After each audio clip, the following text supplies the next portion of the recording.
Assalamualaikum dan selamat sejahtera. Nama saya Nabil Arami. Nombor matrik saya 09DP21F1044.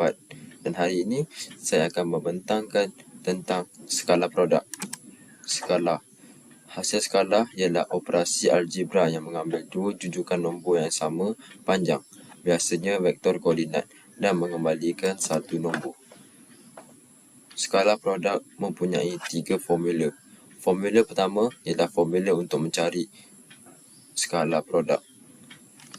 A, B sama dengan kurungan A1I tambah A2J tutup kurungan titik B1I tambah B2J tutup kurungan. Dan hasilnya kita akan dapat A1 B1I darab I tambah A1 B2I darab J tambah A2 B1J darab I tambah A2 B2J darab J. Formula kedua adalah formula untuk menentukan dua vektor adalah berserenjang, iaitu A, B sama dengan modulus A, modulus B, cos theta. Formula ketiga adalah formula untuk mencari sudut di antara dua vektor, iaitu cos theta sama dengan AB per modulus A modulus B. Aplikasi skala. Skala produk digunakan dalam pengiraan kerja apabila daya dan gerakan vektor mempunyai arah berbeza. Skala produk juga membantu kita mengukur sudut yang terdiri dari sepasang vektor. Ia juga merupakan kaedah yang mudah untuk menentukan sama ada dua vektor bertemu pada sudut yang tepat. Ini adalah contoh soalan skala produk. Jika A sama dengan 5I tambah 3J tolak 2K dan B sama dengan 8I tolak 9J tambah 11K. Cari A dan B dengan menggunakan rumus ini, formula untuk mencari skala produk. Kita akan dapat AB 5 dan 8 iaitu I 5 dan 8 I tambah 3 darab negatif 9 3 negatif 9 tambah negatif 2 darab 11 negatif 2 darab 11 sama dengan 40 tolak 27 tolak 22 sama dengan negatif 9.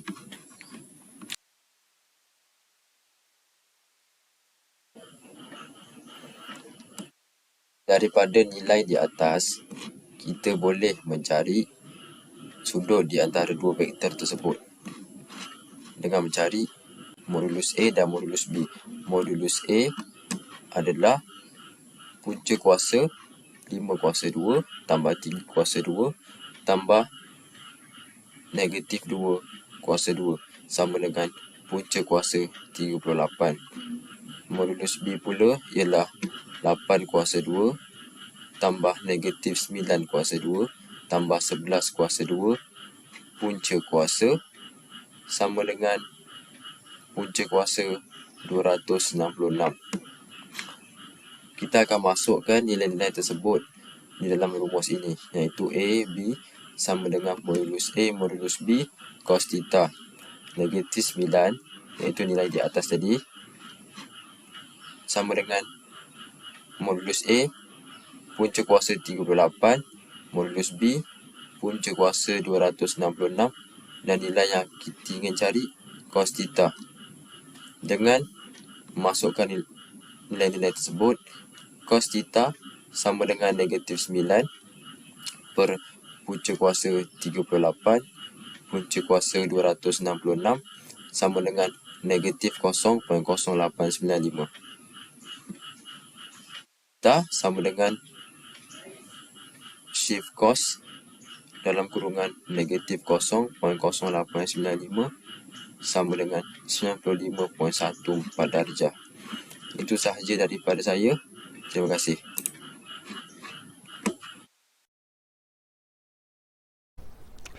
Assalamualaikum dan selamat sejahtera. Saya Muhammad Putra Haris bin Nur Razlan bernombor matrik 09 DEP 21F1038 ingin membentangkan penerangan mengenai kegunaan vektor dan skala dalam menyelesaikan dan menerangkan masalah kejuruteraan. Vektor dan skala.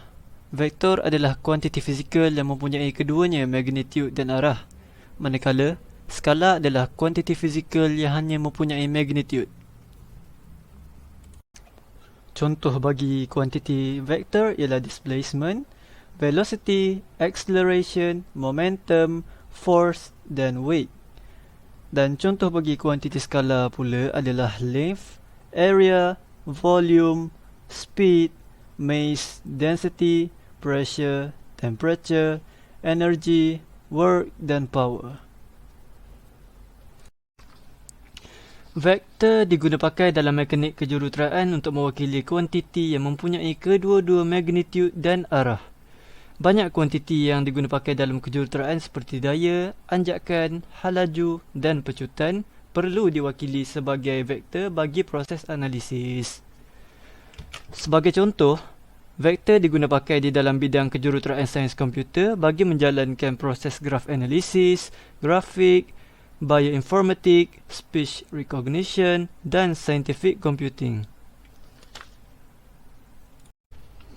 Mengikut jenis topik yang telah saya pilih, saya mengaplikasikan vektor dengan formula operation of vector iaitu A1 tambah A2 sama dengan X1 tambah X2i tambah Y1 tambah Y2j dan juga A1 tolak A2 sama dengan X1 tolak X2i tambah Y1 tolak Y2j. Berikut adalah soalan yang saya pilih bagi presentation saya pada kali ini. Soalannya, given a vector R equal to 12i minus 3j minus 4k, find the unit vector R.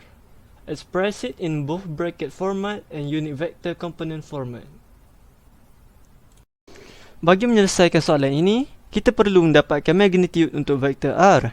Untuk mendapatkan magnitude vektor R, kita boleh menggunakan formula ini, iaitu modulus R sama dengan punca kuasa x² plus y² plus z².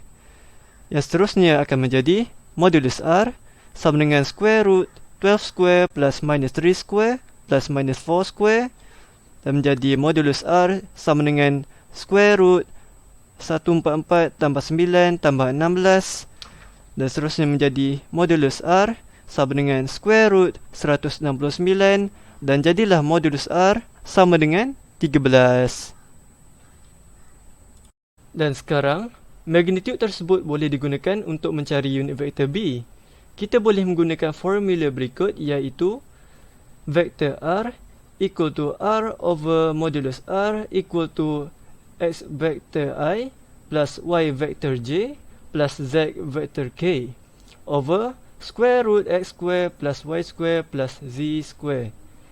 Dengan menggunakan formula ini, jadilah seperti berikut iaitu vektor R equal to 12 vector I minus 3 vector J minus 4 vector K per 13. Dan menjadilah vektor R sama dengan 12 per 13 vektor I tolak 3 per 13 vektor J tolak 4 per 13 vektor K. Kesimpulannya, penggunaan produk vektor boleh digunakan bagi menyelesaikan masalah kejuruteraan sebenar. Ini kerana vektor amat penting bagi mewakili kuantiti yang mempunyai kedua-dua magnitude dan arah. Formula operasi vektor juga berguna bagi mendapatkan pelbagai kuantiti fizik dalam 2D atau 3D seperti kelajuan, pecutan dan momentum.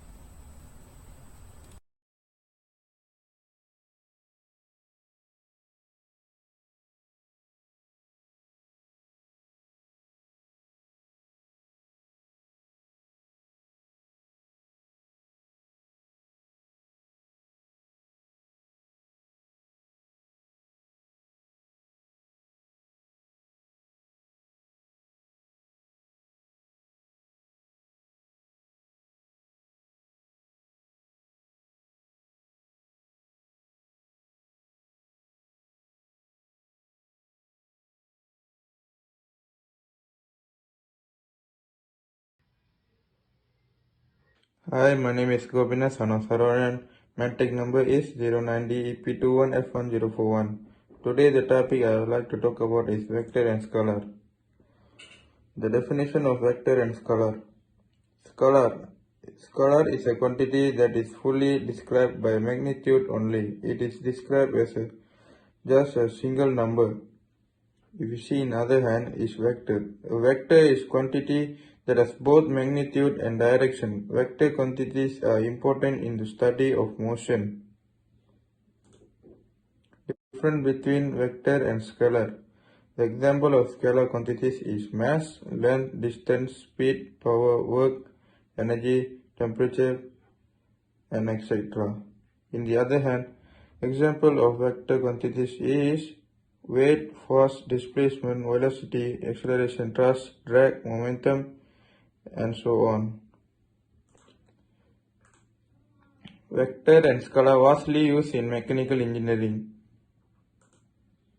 Example question and solution. So the solution, as you can see, the scalar components of F1 are F1x equal to 600 cos 35 degrees equal to 495 newtons, and also F1y equal to 600 sin 35 degree equal to 344 newtons.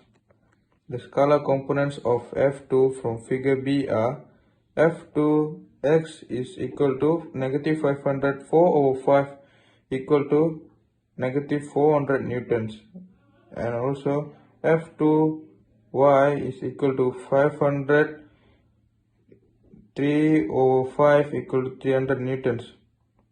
So as you can see, note that the angle which orients F2 to the x-axis is never calculated. The cosine and sine of the angle are available by inspection of the 3, 4, 5 triangle. Also note that the scalar component of F2 is negative by inspection. The scalar components of F3 can be obtained by first computing the angle of A of figure C. Then F3x equal to F3 sin A equal to 800 sin 26.6 degrees is equal to 350 newtons.